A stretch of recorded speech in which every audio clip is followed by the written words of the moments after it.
right, let's give this another try. Cloud9 versus Na'Vi. Beyond the Summit 2, I'm Coddle Guy. FRL is joining me, and we have a match at hand. This time picks are happening. So, a lot of hiccups, but we finally made it. FRL, are you there? Can you hear me?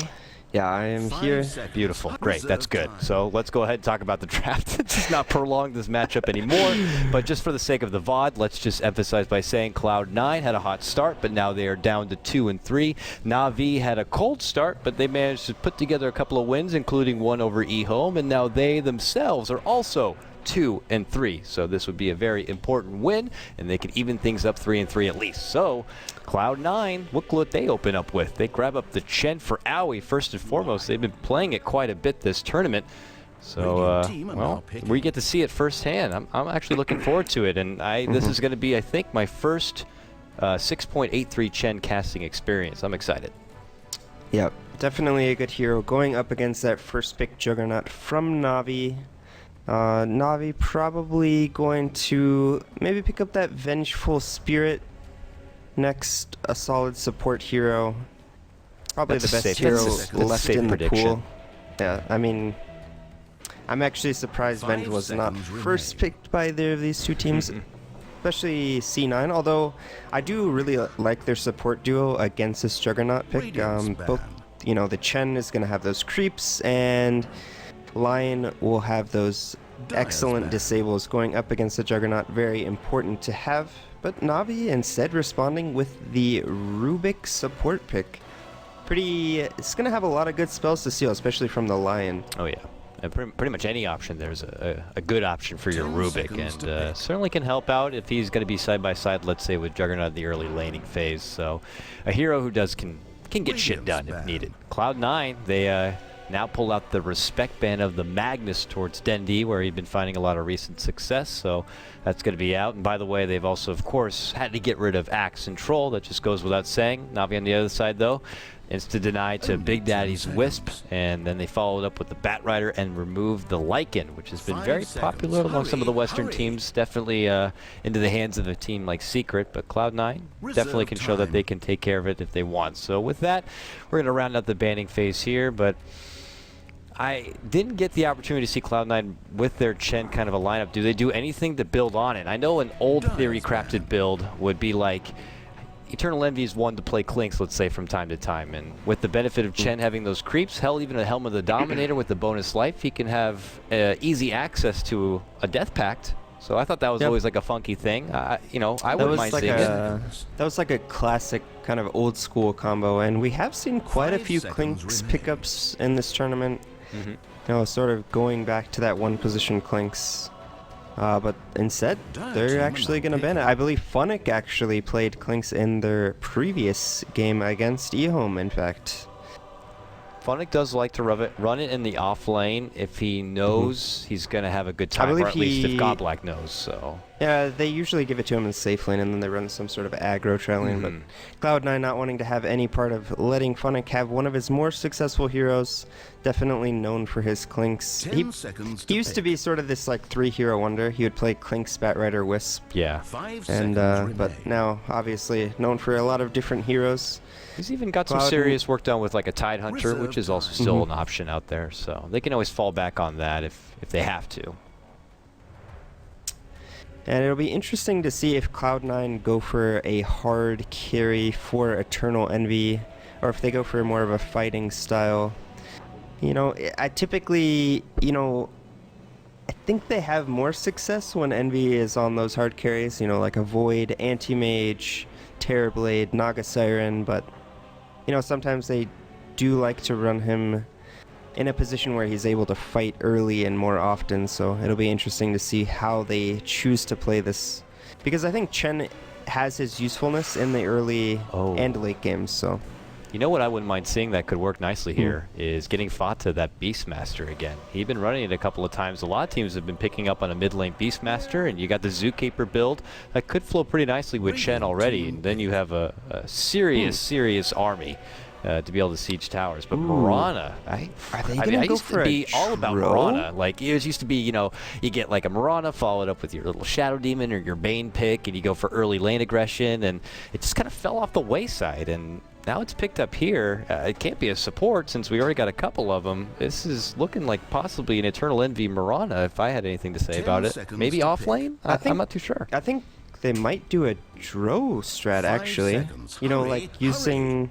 They already have 3 ranged heroes. You know, Chen's not typically a hero that you see with Dro strats, but typically when they're picking Mirana, especially as a core, they like to pick it with the Dro ranger, so I wouldn't be too surprised, actually, if we end up seeing the Dro being picked up right now. Juggernaut is definitely good against the Dro, but Rubik, Abaddon, not too good, I would say, and they do have a lot to... Like, the Chen creeps can actually do a decent job of protecting him, so we'll have to see if that's what they opt for with this pick. Otherwise, I do think you're right that it will be an Eternal Envy Mirana, although it just seems like such a weird hero for him. Maybe they're going to aggro tri-lane with Bone 7 playing the Mirana? It's just so funny. This hero used to be so predictable. It was just like, okay, support Mirana, early aggression, probably going to add pressure on the mid laner. Look out for it. You know, consider maybe a dual laner to help out nearby. But now it's just seems like it can come out of left field. What if it could be a core lion? That's not something we consider, like a mid lion. Aoi, in his own personal patch feedback video, said with the recent boost to base damage on Lion, you could be somewhat of a formidable mid laner, but hey, you called it, man. Drow Ranger is going to be the picked up. Now we got these Lady Archers. They're beautiful, and, well, they hit pretty damn hard now with that aura out, and they got a lot of range. This is a nice little build-up. Hell, maybe get a Faceless Void to top it off for Bone 7 in the off lane, if that's going to be the case. If it's not Mirana in the off lane? It's gonna be Bone 7 Mirana. Every time they've run Mirana as a core, it's always Bone 7, and it's always with Dro. So. Okay. All right, so if she's going to be in the off lane and we got Drow there, we just need that Fata hero. Waited for the Beastmaster, but now he can get something with maybe a little bit more punch. I imagine Navi is going to ban out the Puck since it's a Fata hero and it's very, very strong in these Dro strats. Oh, and the aura would help out with last hits too, yeah. Yeah, maybe we'll see the... does he play Quas Wex Invoker? I've seen him play Exort a couple of times. I mean, if it was any other team, I'd say maybe even a Shadow Fiend, but I don't think he runs Shadow Fiend personally. That's too greedy with the Dro, I believe. Like, there was a team very recently that I casted in Dota Pit qualifiers. They did Dro plus Shadow Fiend, and it was way too greedy. The Shadow Fiend just got roamed on, and they lost. So I think you need something mid that can control team fights. Something like the Puck, the Invoker. Hurry, hurry. Is it crazy to somehow fit a Visage in this lineup still? I know it's the go-to a Drow and they already have their supports, but... Possibly, if they want to do Lion middle. Yeah. What if they do something absolutely crazy and put that Lion in mid lane and still get the Visage? But that's Aoi's hero, and Aoi already has Chen, so... Really, I don't know. Cloud9's an innovative group. This is the team that took it through Columbus on the back of a Blink Clinks, which people scoffed at first, and now it seems one of the most, a more regular kind of a get-up. So, Windrunner could be quite nice as well. So I think Navi's going to ban the Puck, though. Wouldn't mind more Lady Archers. That'd be pretty cool. Puck, one of Fata's signature heroes, very strong with the lineup that Cloud9 has. Good against the Quap. Has the silence for Jug as well. And I like Quap, but like I haven't really seen it succeed. It's definitely yet. a Dendi hero. I mean, that's the definition of a Dendi hero. I guess that's the good thing. This gets to be like a little bit of a nice little nostalgia flavor. Back in the day when Dendi was all about snowballing heroes that could be flashy, Queen of Pain, even the old Shadow Fiend, Puck. We haven't got to see it as much. He's been picking up Magnus. He's even tried rolling with like Medusa in the mid lane, Razor when it was all the rage, and now we get to see Queen of Pain, and he loves to deny. If you give him the opportunity to get a good last hit hero, it'll be to deny, and it's going to be the Fox Puck. Interesting. They banned the Venno, which I don't think Cloud9 were even considering, to be perfectly honest. Usually they pick Venno with a very hard carry for Envy, like the Naga or Anti-Mage, but opting to ban the Venomancer this game, I don't even think, honestly, that was on Cloud9's radar. I think they wanted the Puck. Didn't I? Yeah, you did. I'm just me losing. It's gonna be Misery playing the Chen. Yeah. Oh, you get so used to players on teams. Aoi, it's okay, people. I've been getting so much sleep. I'm well rested and ready. But for Misery, nonetheless, still they have been playing Chen. Cloud9 has so. It's very interesting to me because this is a very classic mid lane matchup. Puck versus Queen of Pain, but Puck's gonna have that extra base damage from Juranger, so I definitely have to give the advantage to Fata on his Puck up against Dendy's Queen of Pain, and Quap's not a hero that you want to have in a disadvantageous lane. Definitely needs to snowball, so I'm not too sure about this Queen of Pain pick into the draw, because you know that the mid hero for Cloud9 is gonna have this extra base damage. 10 seconds to pick. Yeah. With that bit of info here, Navi do need to make a choice. They're ringing down the clock, and oh boy, a Night Stalker. They are going to change things up at the last moment. Funnick, Queen of Pain. All right, okay. So that's a lineup, and we're going to have to see how it's going to work out for him. Well, I think this is actually better than putting the Quap mid against Puck, because I think Quap would actually just get destroyed in a one-on-one matchup with Puck with Drawer. So I like this adaptation. Maybe they had planned for putting Quap in the safe lane, so I imagine it'll be a safe lane Quap in a 1v1 against the Mirana. Possibly an aggro tri-lane. I know they did sort of a similar aggro tri-lane earlier. They had a Jug. I'm not sure what the lane was, but I know they had Jug aggro tri-lane.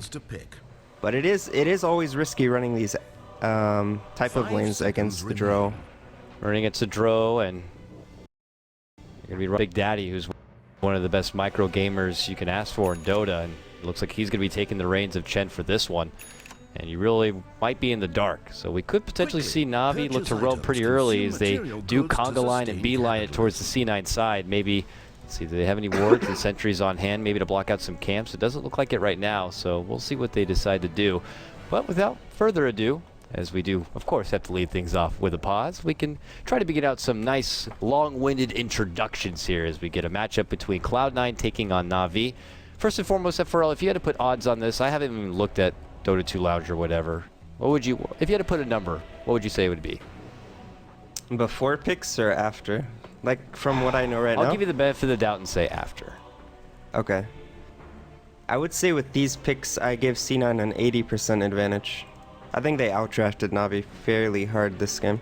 And before picks, I would have said maybe 65 for C9. 65 for C9. I'm feeling a lot more confident that they've thrown together this lineup, which, all right, on the back of a Drow, a C9 classic that they're very familiar with. I can get back with you on that, but Navi have been pulling out some nice little surprises here in day number 2. So with that, and now a Funnick Queen of Pain, which is pretty of a spicy grab. Looks like we're going to get the go-ahead and we can get things rolling here. I'll start out introductions for your Navi team. On your Radiant side, it's going to be Funnick on the Queen of Pain. We're going to have Vost on his Jug. Vanscore is going to be playing your Rubik. They smoke up and head to the other side. It's going to be none other than Dendy playing your Night Stalker, and that leaves Goblak, their captain, on the Abaddon, which, fun little fact, Abaddon came into DAC with a 4-0 record. Smoke's going to get popped, however, from Misery, and Cloud9 will immediately pull back. Are they going to go for any sort of block in the camp, though? Maybe just hoping for a first blood. There's still a ward onto Vanscore here. They're probably the worst hero to find there. Oh, he puts the ward over here, and it's just outside the vision of that sentry. I guess they figured they were going to be blocking the camp, but that is not the case. Does Aoi have a second sentry? He does, but that's kind of an awkward spot. I don't think he's going to look for a second ward over there, considering the fact it's not blocking anything. So looks like Navi kind of do their early smoke to get that extra little bit of vision. And I guess it will help them detect where Big Daddy's going to be moving on his Chen. Maybe they can go for some early harassment in the jungle. Yeah, definitely a good ward to have against the Chen. It's going to give them a lot of information. Oof, sidestep. Havos almost gets clocked with that arrow, but he will make his way out. Vanscore certainly helps out with that telekinesis, however. So. Yeah, that was very, very close. Looks like we are going to have some dual lanes coming up from Navi. We're going to have Funnick on the Quap with the Goblak supporting him in the offlane with the Abaddon. Did I keep saying Aoi? Oh my god. It's now Aoi on the brains, apparently. Every time I see Chen, it's like it's got to be Aoi or Ake. Sorry. Big Daddy No Tail, though. It's going to be playing that one. So Fata, yeah, he's going to be doing his own thing in the safe lane position here. And Goblak is going to have free will to kind of get in his face a bit once he levels up a Pathok Shield a little bit. So no aggro try for Navi on this one. Yep, they go for the dual lanes. This is going to put EE in the mid lane up against Envy's Night Stalker. EE should have a fairly easy time in this lane. Has a very high base damage, range against melee. So I think he'll be quite Oh, they're going fine. for Bone 7, Telekinesis, and that's going to be it. Immediate first blood for your bottom lane duo between Vancecore's Rubik and Hvost. He secures that one on the jug.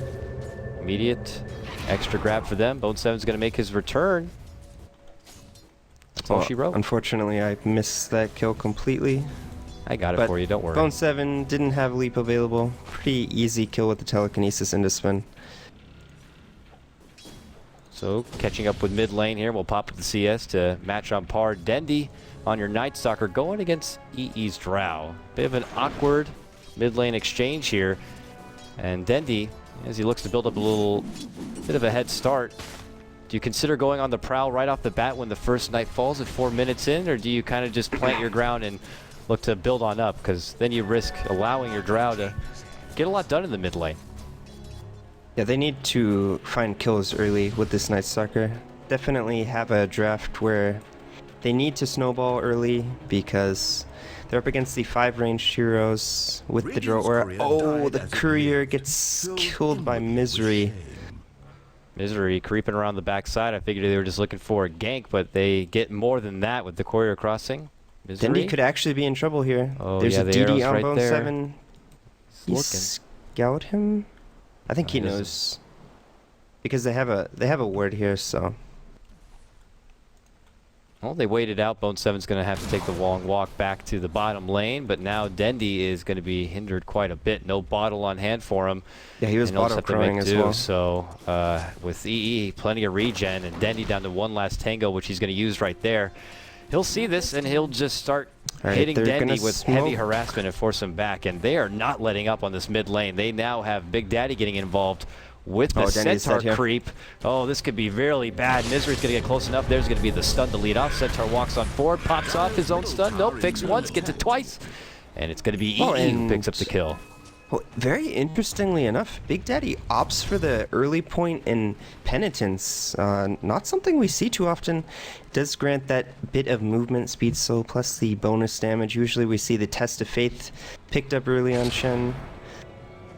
Really interesting skill build. I'm not sure that I've seen it a couple times, but definitely not something that's common. This is how you do it now, man. This is how we get it done. So remember, they did change things up quite a bit, and it was the Test of Faith that now allows him to get the bit of movement and allows his creeps to really get by his side right away. We're not really going to see any flashy Blink Dagger Chens quite yet, but Big Daddy certainly helps out, and Dendi not only loses his courier and his bottle, he now loses his life, and it's one of the best head starts you could ask for your Drow in the mid lane. And now with an invis, Dendi returns towards this mid lane. He's got some assistance here with Goblak, who's been called in as a reinforcement. But it looks like the movement just doesn't stop from C9 and their supports. See Misery on this Lion. He is not looking to plant himself down in a lane anywhere because top lane Fata is just doing fine on the puck and expected to just succeed in his solo presence. And Bone 7 is going to also get involved. This is 4 Cloud9 members getting committed onto Dendi. Hadouken flies out. Arrow is going to connect on the back wing. They try to help him out with the shield, but it's just not going to be enough. They overswarm him, and they take down the Night Stalker. 2-1 head start right now for Cloud9. Yeah, very well played from Cloud9. It sort of looked like that was going to be a waste of a TP from Bone 7, but they end up making it work. The Frost arrows constantly coming in. The Chen creeps also proving to be a nuisance, and the arrow connecting. Oh, is it going to hit Goblak? Barely misses.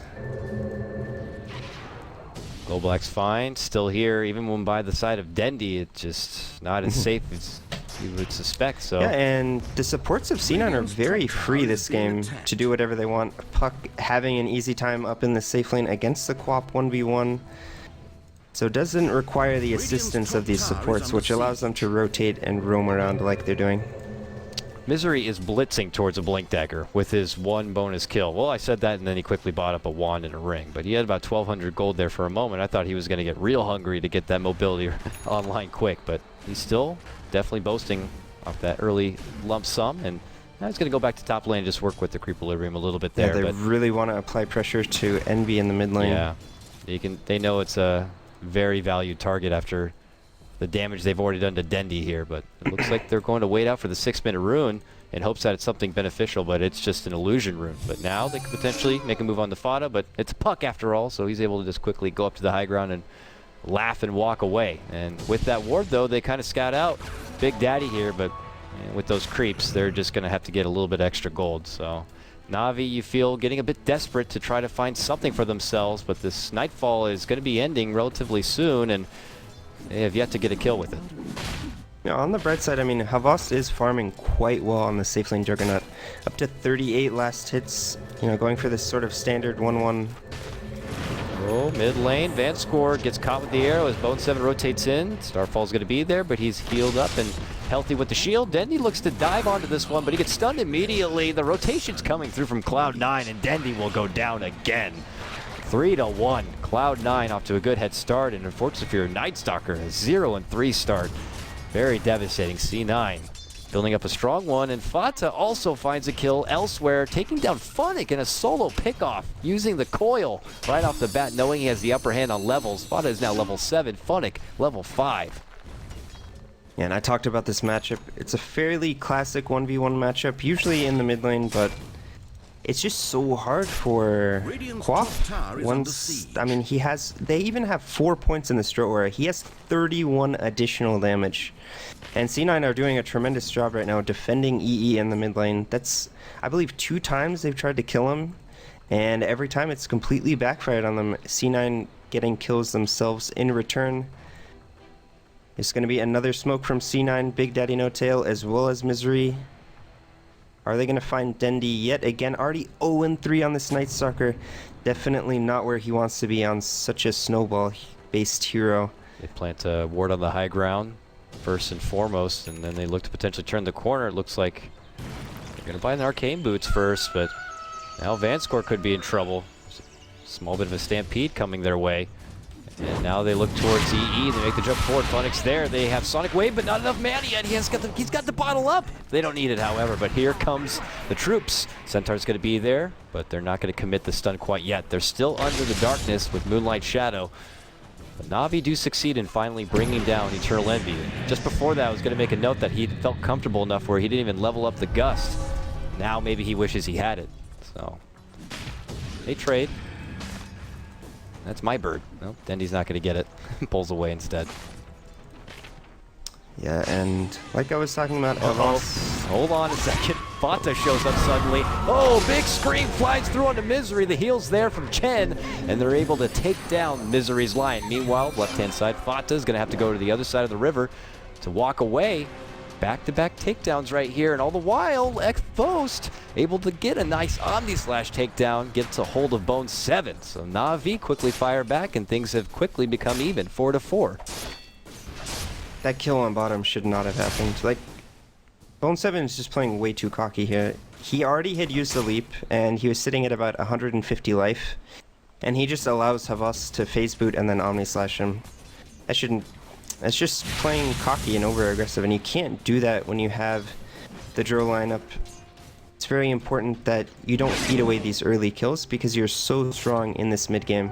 It does look like they are going to go for the Roche attempt with the Drow Aura, the Chen creeps as well. Gonna make for a very easy Roshan. Does Na'Vi have knowledge of this? It looks like they know something's up. Actually, they might not have known anything had this tornado not. He sees a tornado now. Yeah. Does Goblack, and he's like, what the hell's happening over there? But other than that, they are completely in the dark as far as this pit goes. And they have already brought it down well below half life.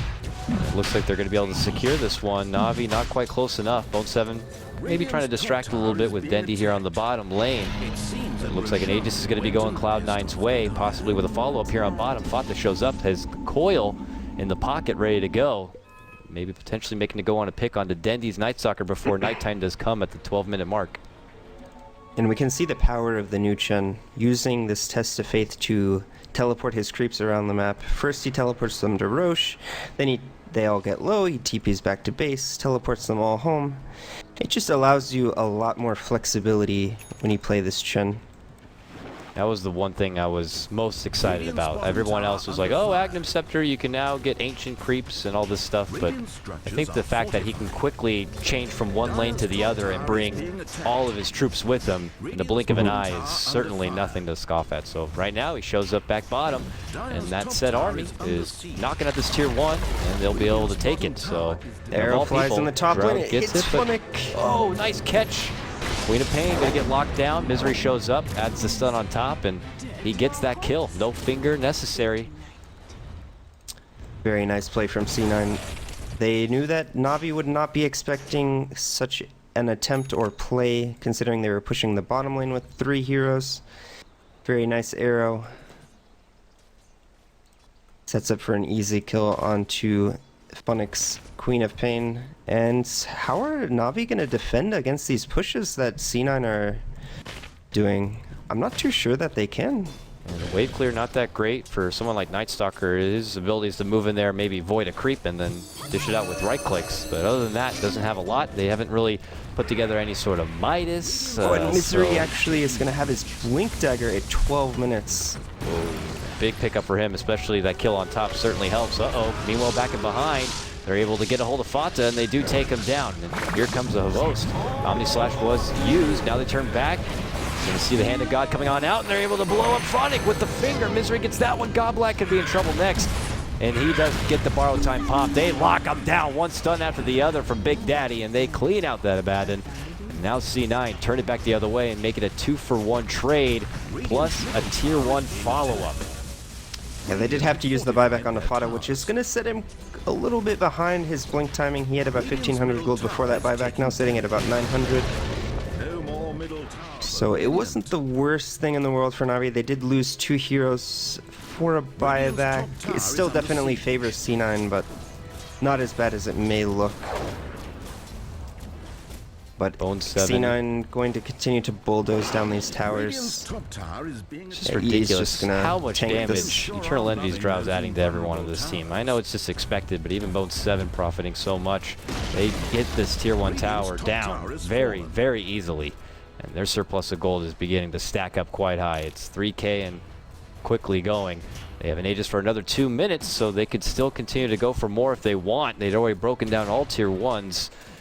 They can maybe consider an extra bit of a push at tier 2s, or they can play it a bit slow as the mid-game does begin to develop. They can play it a bit more passive. It feels like the ball's pretty much in their court, if you want to say it like that. And if you're Navi right now, you really need to wait till it actually is nighttime right now. They really need to use this night to get some pickoffs before the push starts. Looks like they want to maybe make it go onto Funnick, or sorry, Fata. He has no Blink Dagger yet. But it's so hard to just run up to him. Yeah, like they have to get the silence off. It's not a large range. Maybe from the high ground though. Ooh, nighttime popped. He immediately tries to get out the orb. Oh, he gets might the be silence dead here. off. The coil's gonna be there, but Havos doesn't care about no snapping coil. He tries to spin on forward, but quickly very nice TP here reactions. comes, yeah, TP. It's Misery first with that Blink Dagger. He's able to get a hold of Havos, and now they have bit off more they can chew. They lose Havos. Even Big Daddy gets in. Wow, all of Cloud9 just so quick to rotate and quickly pounce on a counterfight. Yeah, and we talked about how good Lion is against the Juggernaut. He has his Blink Dagger already, so these TP rotations, counter ganks by Misery, proving to be very effective. Really nice play coming out from Misery so far this game. And they're gonna do that little abuse, you know, sending Fata back to base while throwing out the orb at the same time, refilling his bottle for free. It's a very nice trick that you can do when you have the Chen plus Puck combination.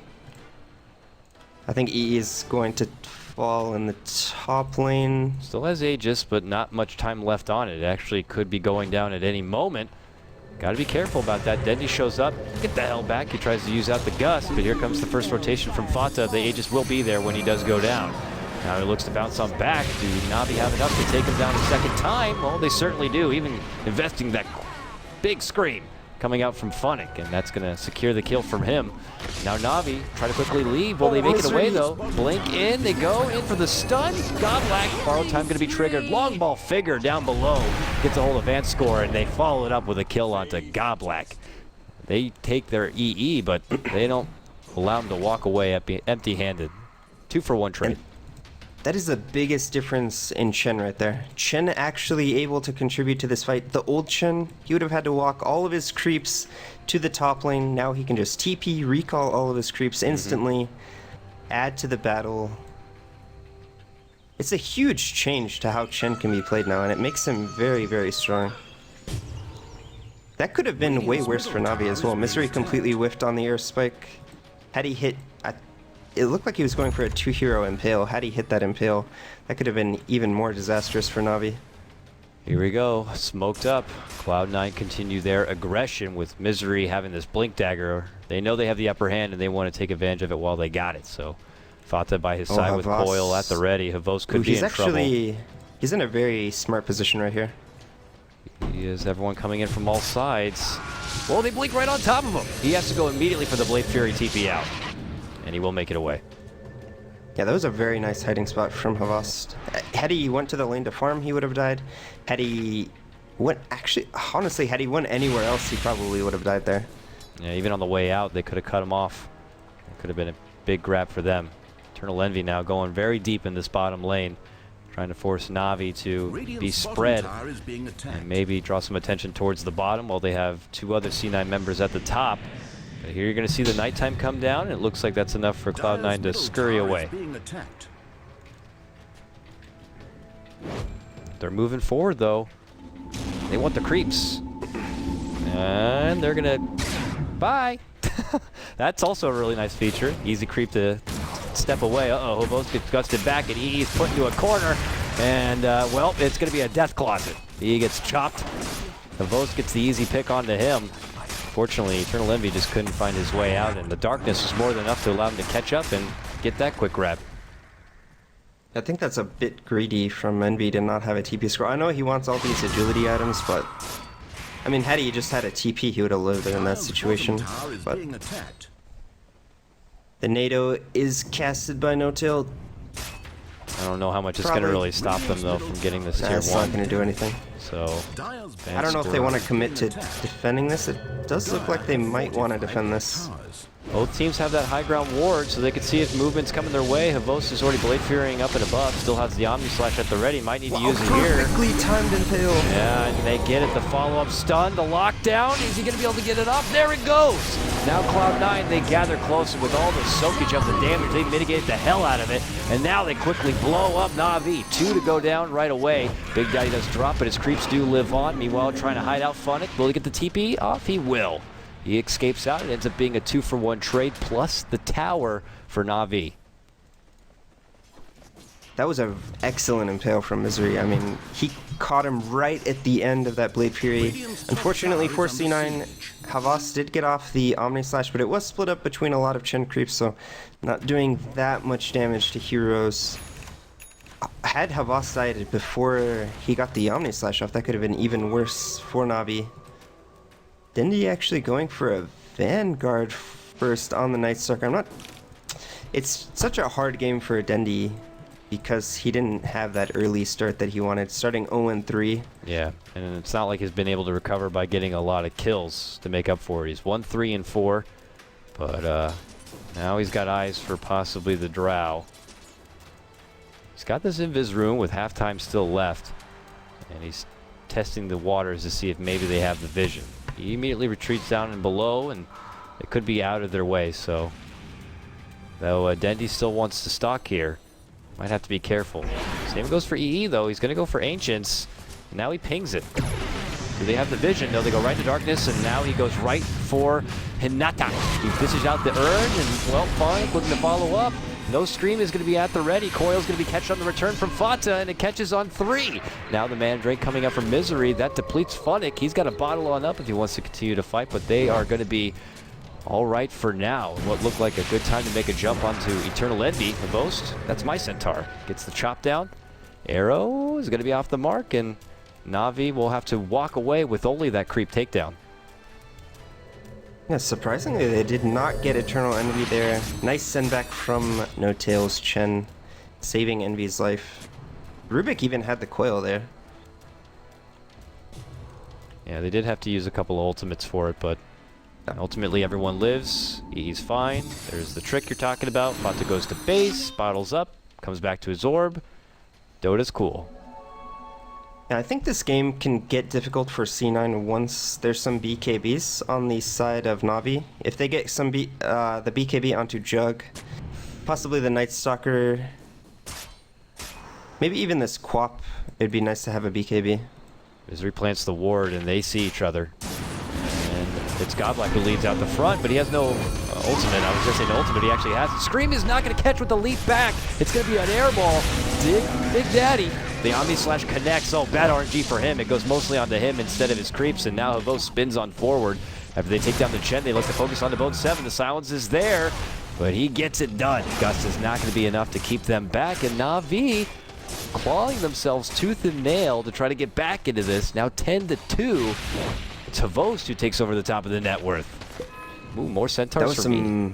That was some very unfortunate RNG for No Tail. I don't even think it went to creeps at all, and Na'Vi with a huge fight there.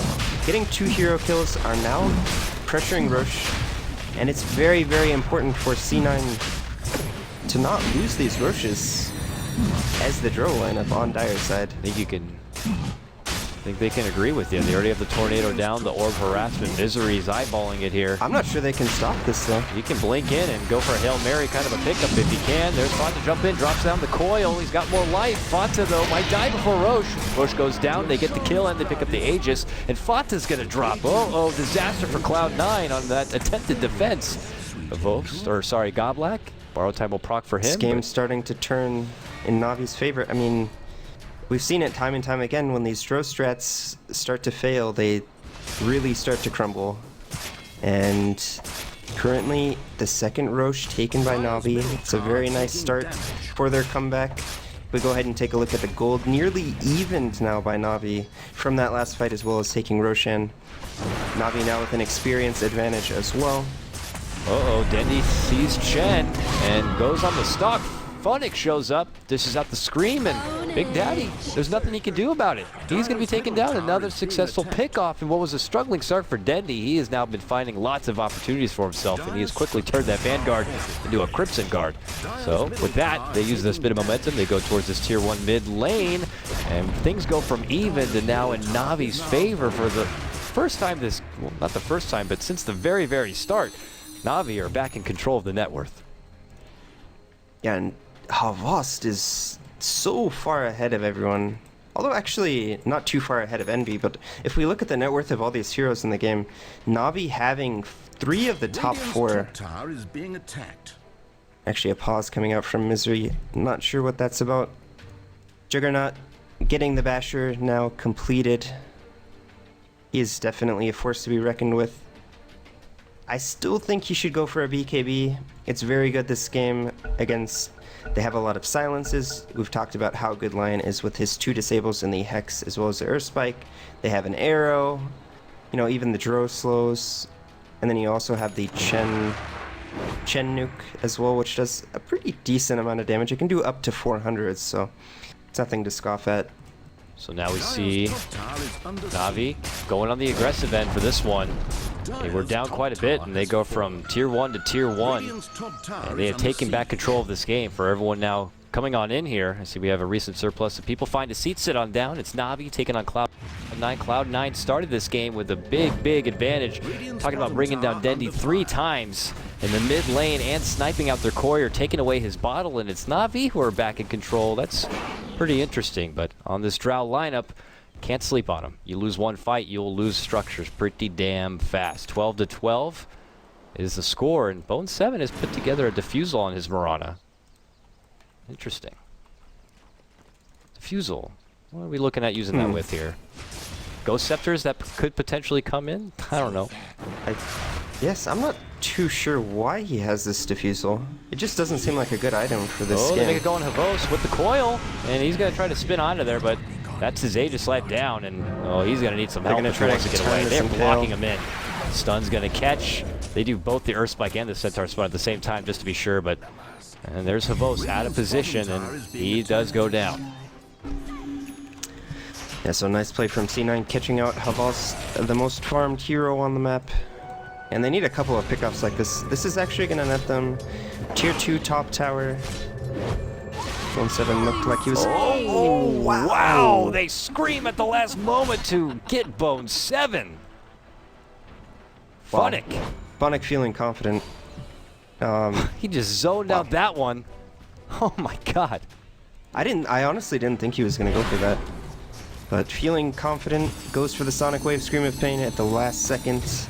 He has an Agnum, so the Queen of Pain ultimate is actually not that bad. He almost has it again for a fight right here. Navi can take this one, and they move forward. They get the silence onto Fata. Denny's going on the chase. The heal's going to be there, though, for Big Daddy. And now, Fata will be able to get a little bit extra space. I say that, but the telekinesis is right there, and they do eventually get a hold of that little fairy bugger.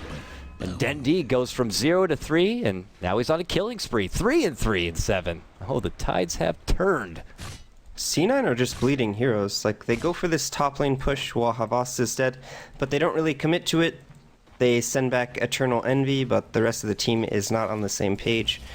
Fata sticking around just a little bit too long. You know, he is a puck, but even fairies can die. Looks like Bone 7 is going to use the Moonlight Shadow. Try for something mid, but Navi are fairly prepared for this. Ooh, Misery does not catch him with the stun. The gust is there, and C9 immediately make the sound of the retreat. Scream goes out, does connect. Brings down Eternal Envy pretty damn low. And they'll have to disperse. Not the engagement they were counting on, and they will be able to walk away without losing anyone else. Navi with the aggression. Now, mind you, they don't have the Aegis anymore. Havos had lost it earlier, but they're going to still make a go onto this mid-tier 2 tower. Arrow's going to fly out, not going to catch on anyone. Cloud9, how are you really looking to engage? Fata could lead things off, but he's not going to commit even to the orb. And here comes the glyph. Cloud9 seem a bit hesitant as far as what the game plan is to stop them from this push for now.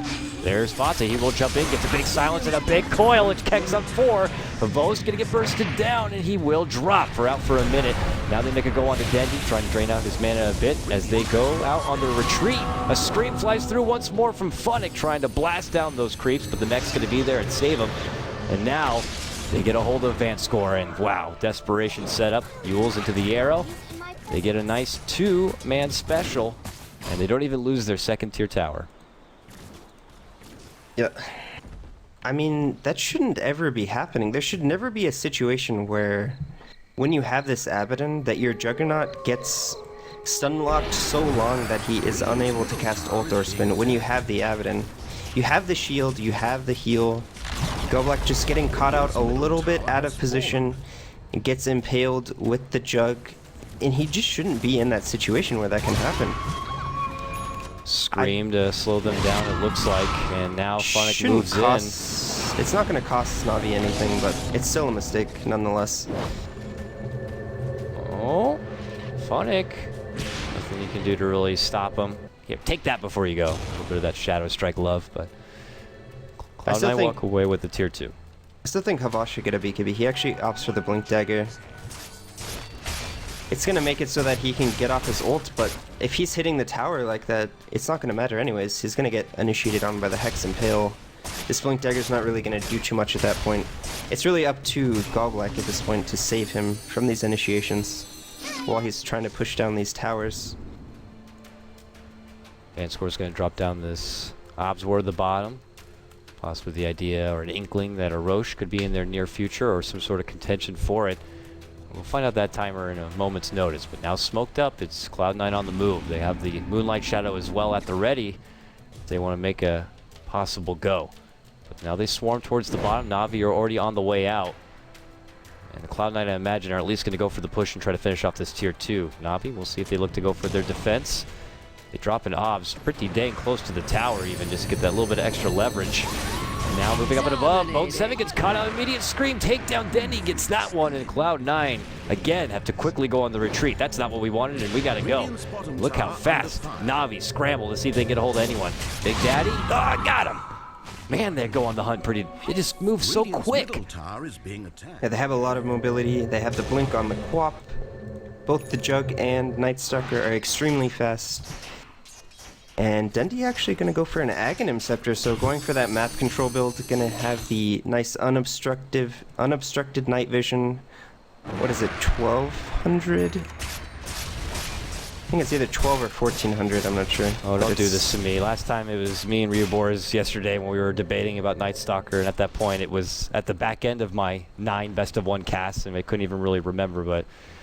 Oh, so you've already had this discussion before? You're talking about the Night Stalker vision? Yeah. 650 vision is what the new level is with this darkness, and it 650. applies No, to that's wards and enemy. heroes. No, I'm talking about his when he gets Ags. He gets unobstructed for night himself. vision. Yeah. I don't know, dude. Is it 12 or 14? It wasn't changed, whatever it was before, I'll Yeah, tell you I that. know. Maybe it's 1600 or more. I don't know. Funnick scouts out Fata. Whoa! That's only a level 2 screen. There was a dragon Yeah, there. I think so. Or an illusion. Whatever it is, it's gone now. Exterminated. Funnick. C9 scouting out Roche. They might actually get this because all of Navi is top. Pata's death might not be in vain if they can get this Roshan.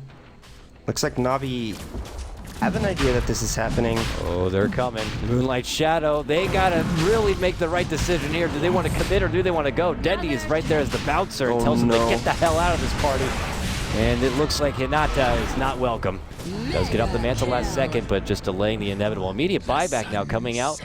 It's Fata who's looking to go into return. Bone 7 is stuck in the trees and has to TP out. Left himself into a bit of a pickle. Will go over. At the same moment, gets sent back to base from Big Daddy. So they get a bit of a miscommunication there. Fata back from the dead. Silenced up. Earthspike trying to save. Catches Funnick. But Fata, it's a dieback for him. He goes down. Dendi now unstoppable. And with that, they can double back and finish off the Roche. Navi right back in control. Yep. It's going to be an easy Roche for them. Looks like Funnick is working towards that BKB. We talked about how important BKBs are in this game.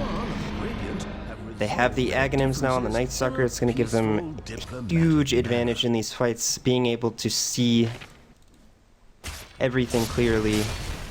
He even has the gem, so the vision for C9 is going to be if completely timed gone out at this appropriately. point. I know the numbers have been crunched even by myself. With the way it works now and not pausing the cycle, it can get up to only a minute and a half of daylight in the game. So you could really put your opponents in the dark.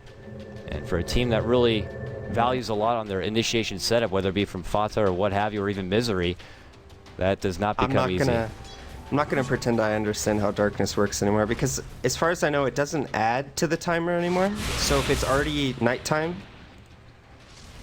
when you use darkness, it won't add to darkness anymore. That was a recent change.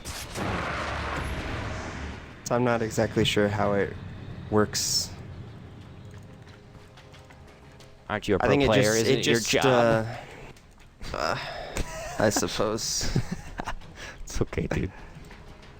That is an encyclopedia of knowledge. But here we go, Cloud9 now with them on the underhand here. They're going towards bottom. Still have that tier 2 if they want to try to bring it down, but it's Navi who feel more in control as they claim this top tier 2. Oddly enough, Misery actually second in net worth for his team at 8,800. So higher than the bottom as well as the safe lane Puck. Although at the same time in the top lane, yep, they're making it go. Los is in there securing the last few strikes under that Blade Fury. Dendi gets sheeped up. Immediate Yules is going to be flying out here for Havos to stall him on out, but they're already imposing a big threat onto the racks. There's going to be the big coil, connects on all, jump right into a scream.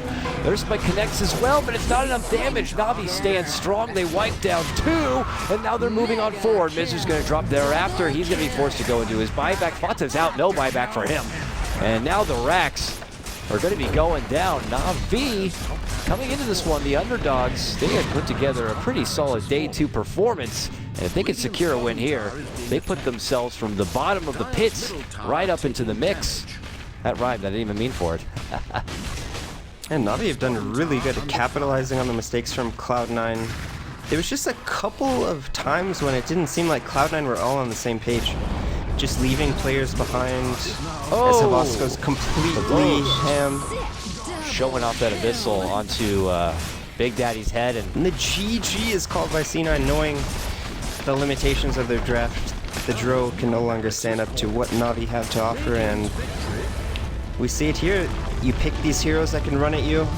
I really liked C9's draft. I just felt that their execution was not up to par of what I usually see from them, especially with these Drow lineups. They are very comfortable with these heroes, and it just went south so quick. You're talking about Cloud9 had I mean, when they crumble, dream like of a when start. these lineups fail,